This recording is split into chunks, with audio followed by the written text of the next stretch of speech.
TF. Back one more time with So You're New to Paintball.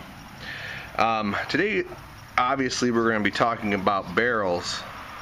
No, we're going to be talking about pods and pod packs and ways of carrying paint. I've assembled a pile of junk in front of you guys. A lot of this stuff, man, I haven't used for years. I had to clean it off. Today we're going to talk about how to carry paint on the paintball field. And I'm going to start with hoppers, and I'm going to move on to pods, and then I'm going to move on to packs. There is a myriad of ways in pump to carry paintballs on the paintball field. One of the advantages that pump has, one of the advantages and disadvantages simultaneously, is that while you pump the marker, usually you shake the marker enough for it to feed so that you don't necessarily need a hopper that is agitated, that is somehow fed. The marker that you're seeing or the hopper that you're seeing right here is the first mass-produced, I think. I know there's the Ram box and a few others, but it was the first one of these mass-produced hoppers, or at least one of the first most popular. I hate to get into a shouting contest with some of these guys that know paintball history better than I do, but this ammo box here was used with 10-round tubes that you see up in that harness up there, and held 45 rounds. It was built off of, and if you look at it here, it was built off of an oil canister design. Literally, guys were cutting apart an oil can. You can see how that's what the top, if you flip this upside down, you can almost imagine taking this and pouring oil out of it into your crankcase. They were bolting that on top, and then WGP, the guys who made the autococker, Sniper first, and then the autococker, War Games, WORR Games products, later produced by JT, and Bud now is retired. Thank you, Bud, for everything you did to the paintball community. Good man. I scuba dove with him out in Aruba. Just a laid back, good old boy. Started up paintball business out of his garage. Kind of a cool story. This ammo box was made for 10-round tubes, and at first it came with, I'll open the top here, the little top has you have these little fingers that would hold the paint in, and one of us early on figured out that you could modify a scope cap. So that's what this is a little scope cap that you, and now you have, look at, hold on, I'll give you the full effect here. You could, oh my, wait, I know you want to see it again. Ta-da. So we figured out that you could take a scope cap and add a little bit of tape to it and add paint, but it held 45 rounds, and for years, that's what a lot of us used. 45. We were coming from the 10-round tube, 10-round loader days. So and before this was a thing called the stick feed, which is still a very viable solution to paintball, which is just a big tube that sat on top of your gun. And we ran a stick feed for years off back of a PGP called a PK45. Look it up. You might be able to find on Google, way back in the past or something. Use the Wayback Machine. But anyway, then the view loader started being made. Okay. And this was made in a dude's garage, and it didn't start out as a 200. It started out as like a 90-round hopper, and eventually it went to 200. And then eventually that turned into this design, because what he had done is taken a regular old hopper and put an eye on it and an agitator, which essentially was just a paddle. Right, that's a modified paddle. It was an aftermarket upgrade. Look at me go. And then when there was no paint in there, the eye said, "Hey," to the motor, and the motor said, "Okay," and it fed paint into the gun by simply stirring it up. But listen to what I'm saying. It stirred up the paint. When you're pumping a paintball marker, you're stirring up the paint slightly yourself, so you don't really need necessarily an agitating loader. The modern versions of this, the rotors and the force feds, really the bigger one that hit the market and started doing some big damage to that was the Evolution 2 and the Halo. When those hit the market, those were made for semi-automatics that did not move when you pulled the trigger.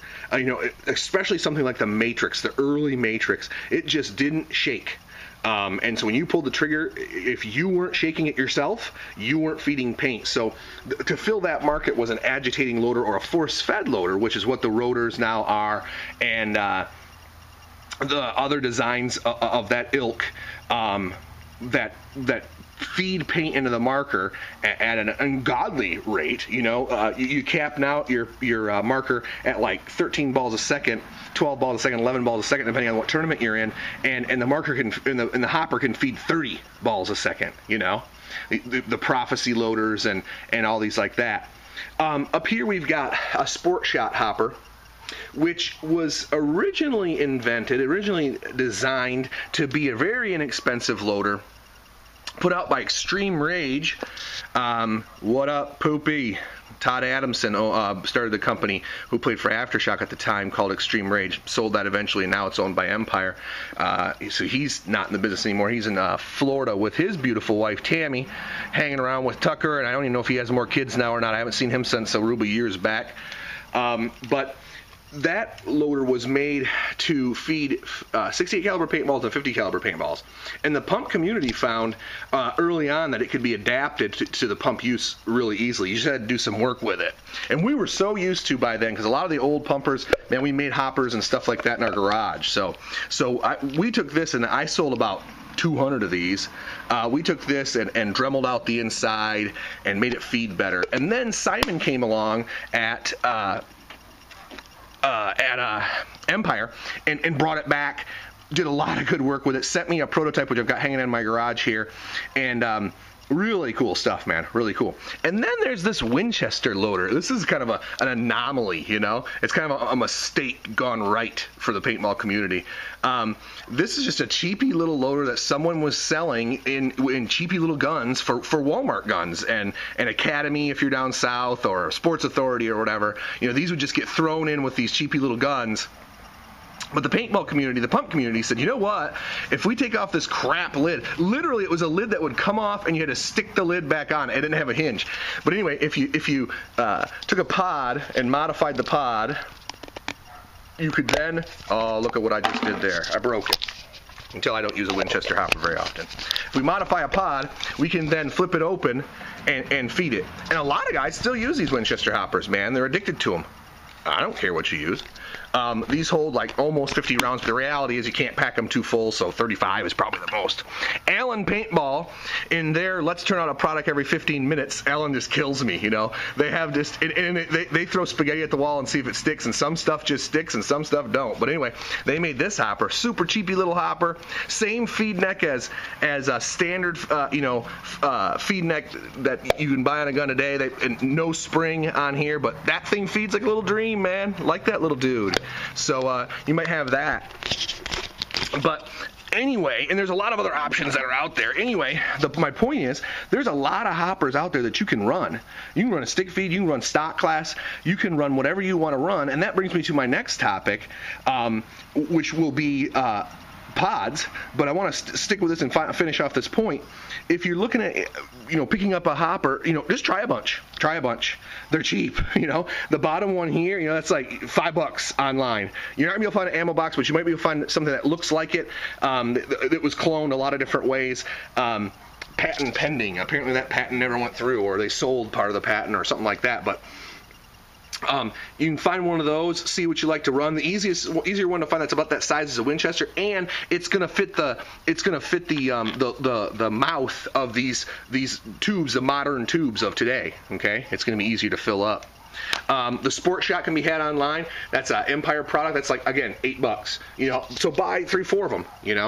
And see what you want. You can also, if you want to try agitating loaders or some sort of agitating loader, a good thing to do is to ask someone on the field or borrow some sort of view loader and see if you need it. If you're getting skip shots or something like that, one, you're probably packing your loader too much. Never fully pack your loader. You can never treat a shake loader, we call them shake and bake loaders, you can never treat a shake and bake loader like a rotor. You can't ram it full because there's nothing in there that's going to turn it around. You can ram more full this view loader, and of course you can just pack and then put a pod on top of it sticking out of the top, a rotor or something like that.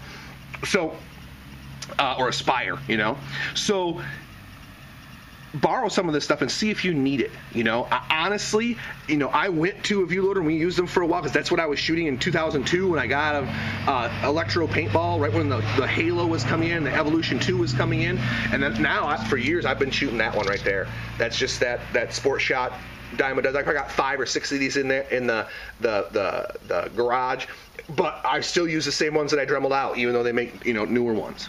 Now, what do you use to carry your paint in? Now, the standard on the market today is this 140 round tube. But I got to be honest with you, in pump, if you need 140 rounds to back up your 100 rounds, you know, pump might not be, you're in transition at best, and pump might not be for you. The reality is you just can't shoot the marker that much, you know. You're just cranking away on this marker and to shoot that kind of paint. So what do I carry on the field? I carry a mix depending on what I feel like doing. Let's start from the bottom up. Here is a stock class pack. This was made by Paintball Mafia. The person's in business. This pack is not being manufactured, although he's going to come out with another sweet one I've heard recently. So keep an eye out for that. He used to make the M packs back in the day and stuff like that, but this holds 25 tubes or CO2 cartridges for those that go fully stock class. And I've got little caps here, and the tubes are black because I dyed them. You can start there, and frankly, you can use that system, that 10-round tube system, and go to, you know, one of these loaders here and just refill it, you know, with 10-round tubes. If it were me starting out, though, I would start out with an 100-round tube. Now, you might have trouble finding these. These are old school. This is a view loader 90 or 100-round tube, forever old. They're indestructible, so I keep them whenever I find them on the field, or I find them, I can buy them. Barring that, though, buy a 140-round tube, these old ones here that have removable tops. These are Walmart-style tubes, you know, and cut them down to whatever size you want. These held 90 rounds. And so I could reload my Sport Shot here with 90 rounds and be good to go. If it were me transitioning from semi to pump, I'd start with that 100-rounder, and then maybe I'd cut my tubes down a little more. These are 50-rounder little guys, and that's all just same thing. This is your old spider pod found in the field, I'm sure someone left behind, and, you know, cut down with a hacksaw at a certain distance after I measured how many paintballs I could fit in it, and then put into a pod pack like this.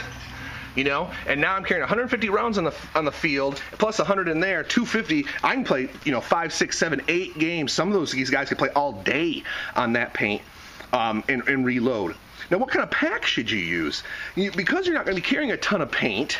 You know, that harness technically holds, you know, 25 or 15 tubes, depending on which one you got, but those are 10-round tubes.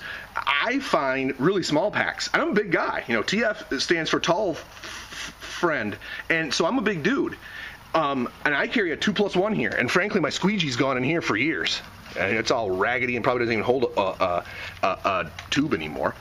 So I carry 200 rounds on the field. I probably will play 4 games on that. Normally people are going back in to turn around because, you know, they just want to take a break or something.